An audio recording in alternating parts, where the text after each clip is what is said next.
Well, a habit is a redundant set of automatic, unconscious thoughts, behaviors, and emotions that's acquired through repetition. A habit is when you've done something so many times that your body now knows how to do it better than your mind. I like to give people a challenge.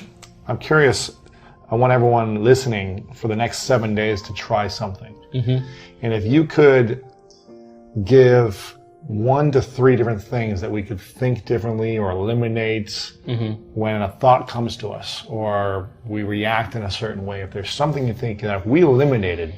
So if you think about it, people wake up in the morning, they begin to think about their problems. Those problems are circuits of memories in the brain.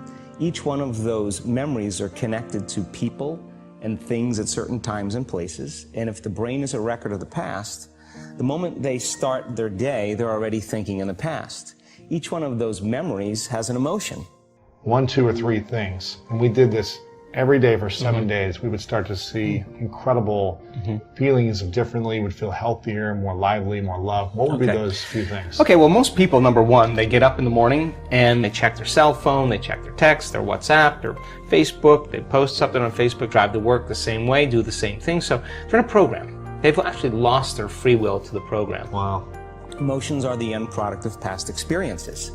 So the moment they recall those memories of their problems, they all of a sudden feel unhappy, they feel sad, they feel pain. So if you start your day, and you start your day with this simple question, what is the greatest ideal of myself that I can be today? You ask yourself that question. Now listen, your body's going to go like, well, we got to get a cup of coffee, and you got to. I'm tired. And you got to go, body. You're not the mind. I'm the mind right now. You're going to sit here. I'm going to feed you. You're going to get your coffee. You're going to do all those things. But right now, this is my time. You're going to obey me. Now, how you think and how you feel creates your state of being.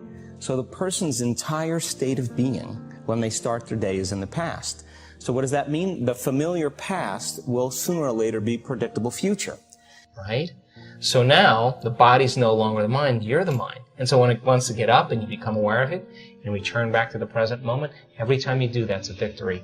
Wow. And you're changing some aspect of yourself. So then, ask yourself, I do this all the time, write down 4 thoughts that you're going to stay conscious of the whole day. I can't, it's too hard. You'd be surprised the moment you become conscious of what those thoughts are, how unconscious you've been to them all day, for weeks on end. Write down what you speak, how you speak, 4 things you want to change, how you act. How do you act? Do you complain? Do you blame? Do you make excuses? Do you feel sorry for yourself? That's a victim consciousness.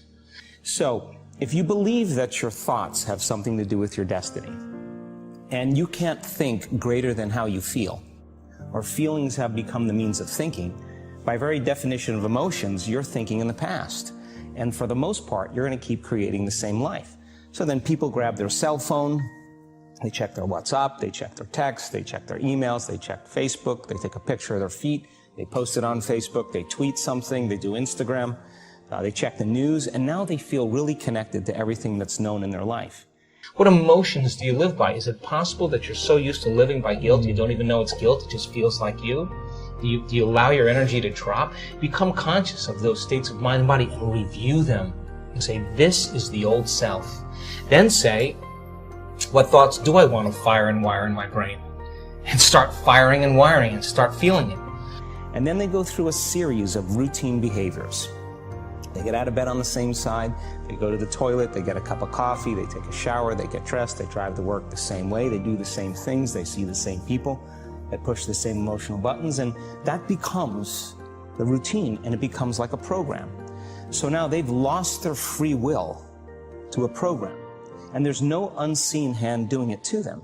So when it comes time to change, the redundancy of that cycle becomes a subconscious program. So what behaviors will I demonstrate today? What choices will I make? One day, one lifetime. And just like you did, rehearse them.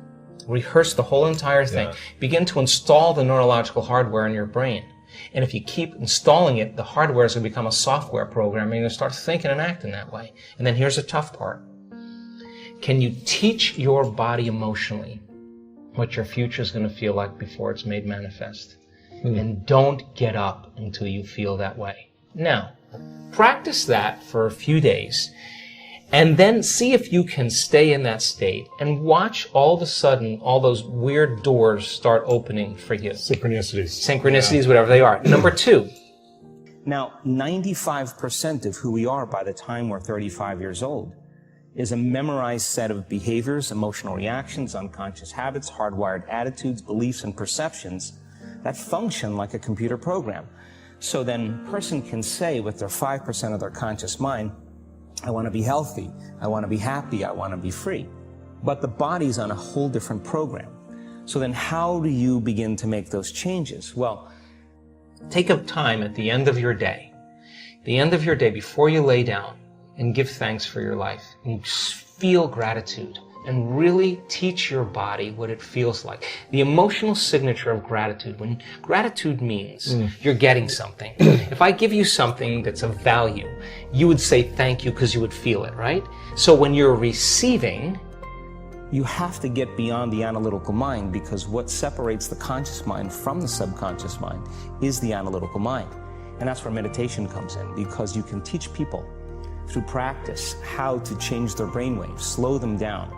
And when they do that properly, they do enter the operating system where they can begin to make some really important changes. You're giving thanks. So gratitude is the ultimate state of receiving. So then people only accept, believe, and surrender to the thoughts equal to their emotional state. So if you're in a state of gratitude.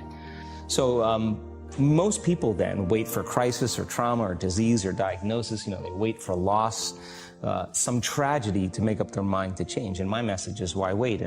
And you can learn and change in a state of pain and suffering, or you can learn and change in a state of joy and inspiration. And I think right now, every thought's going to make it right down into your body.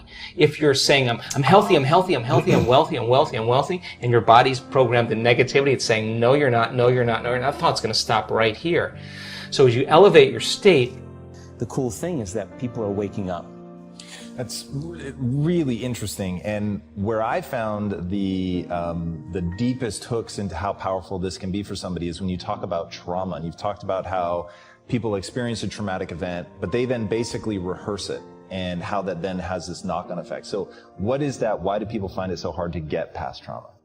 There are about 1,200 different chemical reactions that go on in the body that begin to restore and repair the body in a state of gratitude. And so we've done the research to prove that. 10 minutes and just feel it with all of your heart. That's it. Wow. Third thing, and very important.